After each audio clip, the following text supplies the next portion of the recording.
This I found interesting from Mickey Sherrill. Let's play this clip. Do we have it? What number clip is this? Oh, it's number 6. This is how she closed her race, and I was really surprised to see this.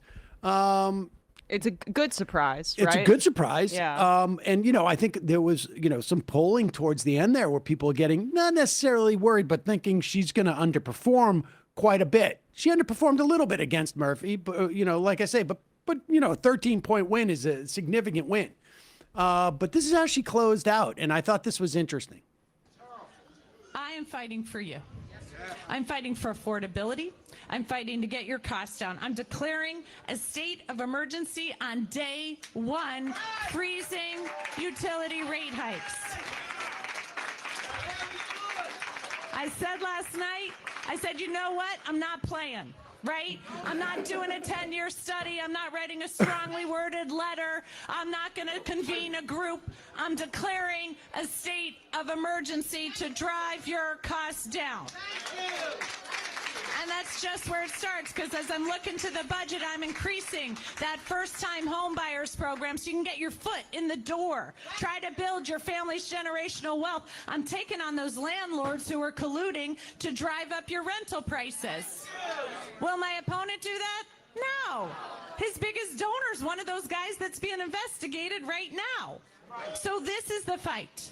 And at every single level, I have been willing to take on this fight, and I will fight anyone when it comes to fighting for the people of New Jersey. That's my...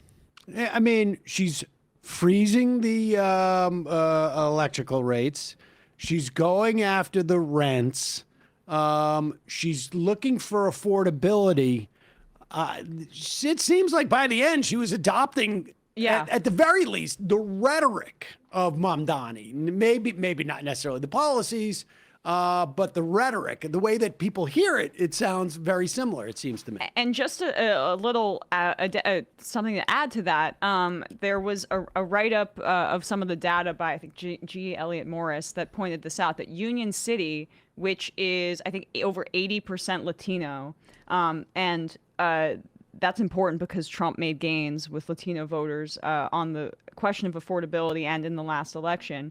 Basically, she flipped it, swung it by 53 points, Union City, versus Kamala Harris, who won it by 17 points, just showing how much has changed in the past year on the question of affordability, the buzzword that the Democrats are talking about.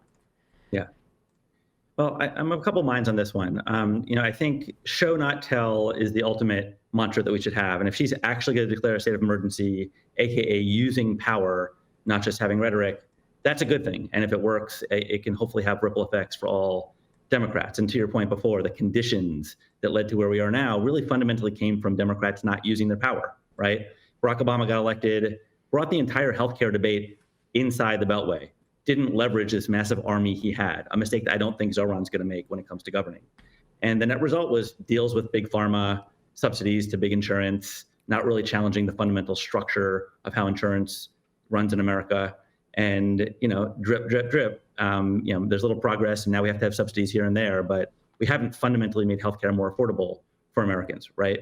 And there's so many examples of, Joe Biden just kind of waiting for Joe Manchin to do the right thing, not wanting to challenge him, let alone the corporate donors that contribute to Joe Manchin or to other Democrats. So, yada, yada, yada. We need people to actually use power and challenge powerful interests. Now, the reason I say I'm of two minds, I'm not sure that I associate Mikey Sherrill with that line of thought. If she wants to be a Mikey come lately and actually do it, I'll be fine with that. But one of the things that I've just been learning over and over again is even when politicians that don't share our worldview say our words, that's not enough. We need people who actually mean it, can defend it, live it, breathe it, ooze it, and be believed by voters and also be believed by their opponents as a source of leverage. So I wish her luck in that if she actually does it. But I do think that we need people to actually have a worldview, a way of seeing power, a way of challenging power. And Zoran, to me, and obviously to you, is the high watermark right now. Yeah, I mean, I think the bottom line is we keep having these series of change elections every single time.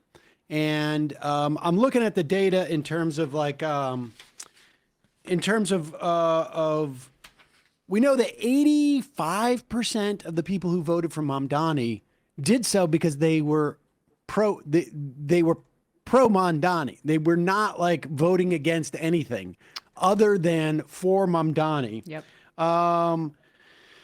In Virginia, half the voters said they viewed the Democratic Party unfavorably. 18% of those unhappy voters backed her anyway. That's in Virginia. You have 22%, or I should say, the president's unpopularity is part of the mix. This is from Dave Weigel. His disapproval rating in both New Jersey and Virginia exit polls was higher than the vote for Kamala Harris last year. And that translated into votes for Spanberger and Mikey Sherrill, which is great in terms of like, we need to stop the Republicans in every place we can.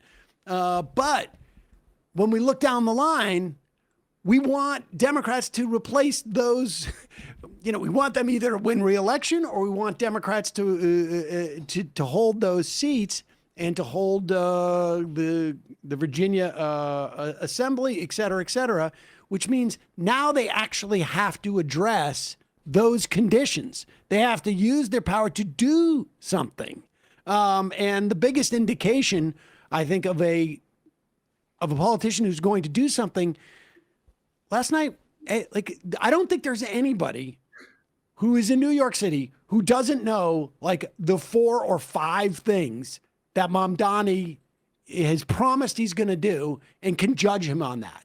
And I suspect that unless he gets 3 or 4 of those, he's done after this. Like he's got to get, hopefully all 5. Right. But he's got to deliver on that. And he just laid it right out there. I'm going to do X, Y, Z, and then A and B, I guess. I don't know. Yeah, I ran out of the... but that seems to be the big sort of like rub on some level. Yeah, I think that's right. I mean, there was certainly clarity of message. I was on a panel in the UK a couple months ago, and it was impressed upon me that numerous panelists were like, we have no idea what our rudderless Labour Prime Minister stands for, but we can name all 3 of the top priorities of Zohran Mamdani from across the pond, right? Rent, childcare, buses. So the clarity got through. Your point is absolutely correct that he has to deliver, or at least, try really hard and deliver most of it. I think I actually heard on the doors yesterday people saying, I don't know if he's going to get everything he wants accomplished, but man, I believe he's going to try, and he's for us. He's not in the pocket of other people. And again, I don't think fighting enough is enough, but if you win 2.5 out of 3, I think you'll get a lot of credit with voters for that. But just to take one more big picture step back, the analogy that I have been thinking about today is about the Democratic Party as a car that's been sputtering on the side of the road for a long time, right? Our brand is bad, our popularity is bad. And I think we can just grant the fact that at least last night, being anti-Trump was sufficient to win a lot of elections, or at least the anti-Trump backlash was sufficient. I don't know if that'll be true in a year, but it won't be true forever. And the Democratic Party has a choice to make, as Donald Trump has just given us a quarter tank of gas to fill the car, to move the car, and we moved it really fast last night. Do we just kind of take it as long as it goes and then sputter out again and then lose to J.D. Vance and have worse fascism? Or do we refill our popularity? Do we refuel our agenda and actually build that durable coalition that will be there for the good times and the bad times? If we're teetering around a 51% majority in good days, right? And every time we lose an election, we're back to fascism, and it gets worse and worse each time. I don't think any of us want to live in that country. So we need something bigger. And the only way to do that is to have what we saw in that room last night, which was a coalition that spanned race and income, geography within New York, people that voted for Bloomberg, who voted for Zohran. And we just need to build that as a Democratic coalition. So that's why I think that even as we choose our candidates this cycle, we should have in the back of our mind, is this somebody who actually believes in an agenda and will inspire voters to the polls, so we're not just dragging them to the polls against their will? Hey, folks, don't forget to hit the subscribe button and check out our daily show. We do it every day at 12 p.m. Eastern for about 2.5 hours. We even take phone calls. You should check that out.